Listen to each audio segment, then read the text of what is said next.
प्रकाश भाई पटेल और मांडू विधानसभा आज तक परिवार का एक पार्टी बनकर रह गया, परिवार में सिमट कर रह गया यह सीट। एक भी काम बता दे कि जनता को डायरेक्ट लाभ मिला हो, एक भी कार्य ऐसा नहीं है। वो तो हजारीबाग में रहते हैं, वो मांडू विधानसभा में रहते भी नहीं हैं। लोगों से मिलना जुलना भी बहुत मुश्किल हो जाता है। आज टिकलाल महतो की जब बात हम करते हैं, उनको मैं सम्मान देता हूँ। कम से कम प्रखंड और थाना में वो हर 15 दिन 8 दिन में बैठ के उस लोगों से रूबरू होते थे, लेकिन जयप्रकाश भाई पटेल ये कभी सपना में नहीं देखा। ना जनता को इनकी ज़रूरत पड़ती है, ना अधिकारी की ज़रूरत पड़ती। पता नहीं अधिकारी कब उनसे मिलते हैं। कुमार महेश सिंह चुनाव नहीं जीत सके। भारतीय जनता पार्टी से टिकट भी उनको मिला। भारतीय जनता पार्टी टिकट तो मोदी लहर में वो क्यों नहीं चुनाव जीत पाए, जबकि पूरे देश में मोदी लहर चल रही थी। मोदी लहर में तो सारे नेता भाजपा के लगभग जीत रहे थे। क्या ऐसा रहा कि मांडू विधानसभा जो फंस गया? के बाद मैं अपना दावेदारी भी पेश किया 2014 में। जी, मेरी उम्मीदवारी की लिस्ट दिल्ली गया गया। पार्टी को हम आग्रह करना चाहेंगे कि एक बार मुझे मौका दें, हम उस जिम्मेदारी को निभाने का प्रयास हम करेंगे।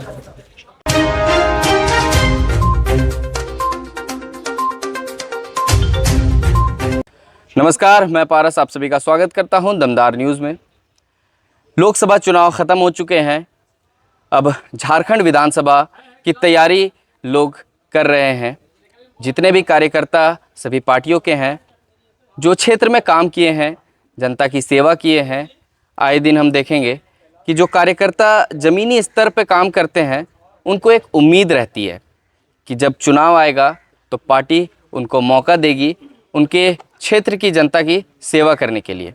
तो हमारे साथ एक ऐसे ही कार्यकर्ता मौजूद हैं जो उम्मीद कर रहे हैं कि इस विधानसभा चुनाव में उनको पार्टी मौका देगी। तो नमस्कार सर, आपका परिचय आप जनता को दें। जी नमस्कार, आपका दमदार चैनल को मैं नमस्कार करता हूं। सुशील कुमार महतो, मांडू विधानसभा से आता हूं। सुशील जी हैं हमारे साथ, मांडू विधानसभा से ये आते हैं। बता दें कि मांडू विधानसभा जो है वो काफ़ी एक टफ फाइट बोला जाता है इसको, क्योंकि यहाँ पर टिकलाल महतो जी जो हैं उनकी कॉन्स्टिट्यूंसी है। हालांकि अभी उनके जो पुत्र हैं जयप्रकाश भाई पटेल, वो यहाँ से सिटिंग विधायक हैं। और सुशील जी, हम आपको बता दें कि ये भाजपा के काफ़ी कर्मठ कार्यकर्ता हैं, काफ़ी दिनों से लगे हुए हैं, भाजपा के लिए कार्य कर रहे हैं ग्राउंड पे। और इनसे हम जानेंगे कि क्या उम्मीदें लगा कर बैठे हैं। तो बताइए, क्या उम्मीदें हैं इस विधानसभा चुनाव में आपको? इस विधानसभा से भारतीय जनता पार्टी में मैं पहले 2005 से संघ में मैं काम किया 13 तक, और 13-14 में विधानसभा चुनाव से पहले मैं भाजपा में शामिल हुए और भाजपा में अपने दावेदारी अपना पक्ष रखा। संघ कब आपने ज्वाइन किया था? 2005 में। 2005 में आपने आरएसएस ज्वाइन की? जी। उसके बाद 13 तक मैं संघ में कार्यरत रहा। मतलब आरएसएस राष्ट्रीय स्वयंसेवक संघ के एक स्वयंसेवक थे। जी, स्वयंसेवक रहा। 13 के बाद की जर्नी? 14 में मैं भारतीय जनता पार्टी में मैं अपना स्थान बनाया। अच्छा। अपना सदस्यता ग्रहण किया और उसके बाद मैं अपना दावेदारी भी पेश किया 2014 में। जी, मेरी उम्मीदवारी की लिस्ट दिल्ली तक गया 14 विधानसभा में। अच्छा। पर पार्टी आलाकमान ने मुझे जिम्मेदारी नहीं दिया, मौका नहीं दिया। कुमार महेश सिंह को दिया गया। 14 के समय में फाइट किसके किसके बीच हो गया था? फाइट कुमार महेश सिंह और मेरा चल रहा था भारतीय जनता पार्टी में। उस समय तो मोदी जी की लहर भी थी। उस समय मोदी जी की पूरी लहर थी, पर कुमार महेश सिंह चुनाव नहीं जीत सके। भारतीय जनता पार्टी से टिकट भी उनको मिला। Bharatiya Janata party ticket. तो मोदी लहर में वो क्यों नहीं चुनाव जीत पाए, जबकि पूरे देश में मोदी लहर चल रही थी। मोदी लहर में तो सारे नेता भाजपा के लगभग जीत रहे थे। क्या ऐसा रहा कि मांडू विधानसभा जो फंस गया? उसका कारण रहा कि यहाँ का जमीनी नेता चाहिए, यहाँ का स्थानीय नेता चाहिए, लेकिन भाजपा ने अपना फैसला में यह नहीं सोच सका, वो बाहरी नेता को यहाँ टिकट दिया, इसलिए चुनाव हारा। मतलब टिकट अगर आपको मिलती तो ये सीट आप जितवा कर भारतीय जनता पार्टी को देते? जी।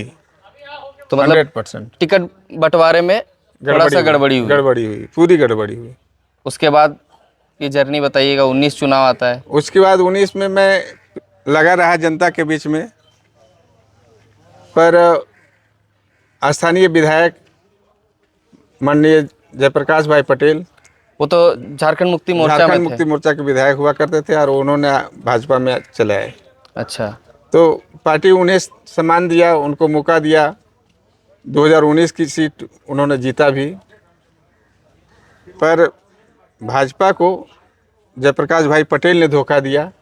इस बार बीच रास्ते में भाजपा को लोकसभा चुनाव में वो कांग्रेस चले गए। कांग्रेस में चले गए। तो मैं उम्मीद करता हूं कि इस बार 2024 में भारतीय जनता पार्टी मुझे मौका देगी विधानसभा चुनाव में। इसका हम पूरी प्रयास, हमको आशा है, उम्मीद है।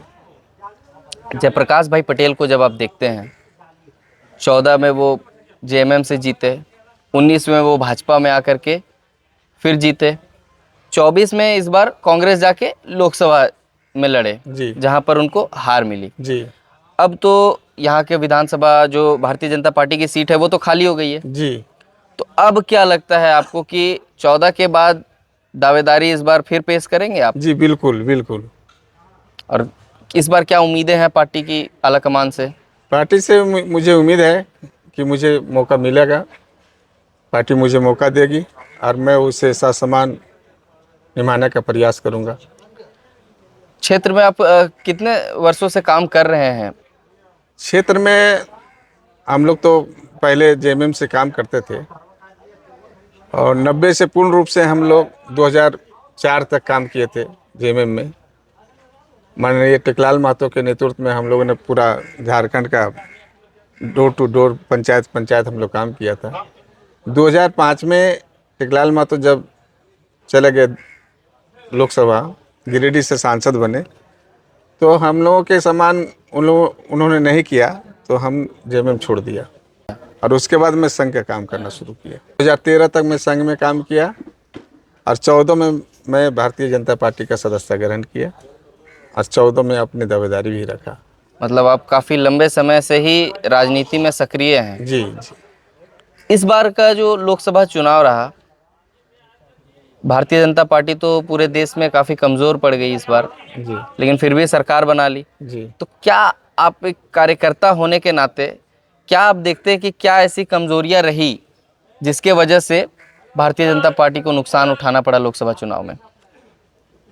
भारतीय जनता पार्टी को जो नुकसान उठा, कुछ कहीं कहीं तो आपको नहीं लगता है कि जो टिकट का बंटवारा है उसमें भारतीय जनता पार्टी हर बार चूक रही है? हाँ, कहीं ना कहीं तो चूक है कि जो योग्य व्यक्ति हैं उनको ना टिकट दे करके, जो सिटिंग सांसद हैं, जो कभी क्षेत्र में जाते नहीं हैं, लोगों से मिलते नहीं हैं, क्षेत्र के जो विधायक हैं वो क्षेत्र में जाते नहीं है, भारतीय जनता पार्टी उनके ऊपर फिर से भरोसा जताकर टिकट दे देती है, चाहे वो लोकसभा चुनाव हो या विधानसभा चुनाव हो। हाँ, कुछ तो कमी यही रहा है, जिसका नतीजा रहा है कि कुछ हमारा जितना हम पार्टी चाहती थी उतना सीटें नहीं मिल पाई।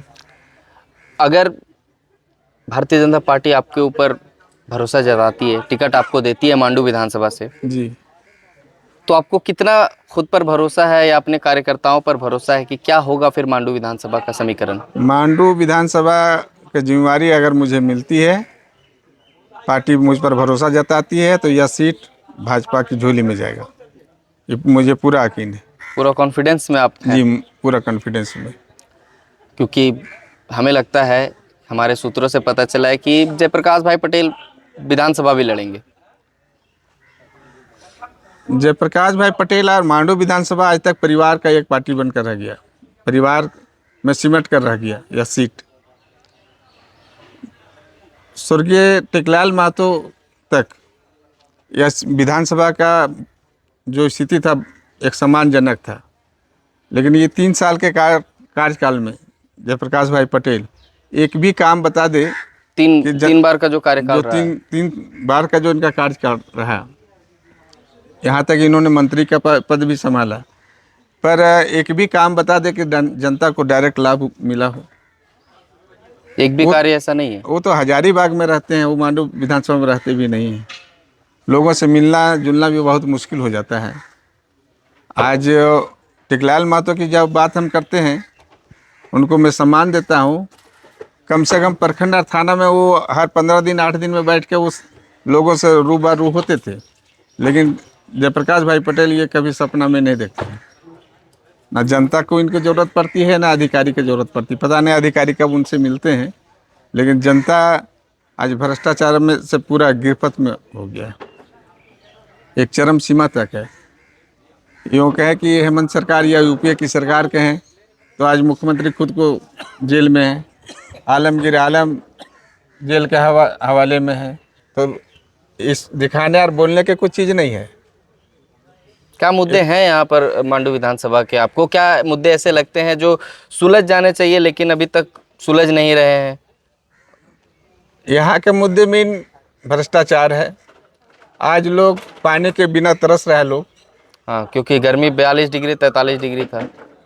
आज तापमान 43 डिग्री 42 डिग्री पर है, पर पानी के लिए लोग तरस रहे हैं। और जहाँ जहाँ भी आज पंचायत के द्वारा डी बोरिंग करा करके पानी उपलब्ध कराने की जो वादा करती है, उसमें भारी मात्रा में लूट और खसोट है। वो सब फेल है, ये योजना फेल है।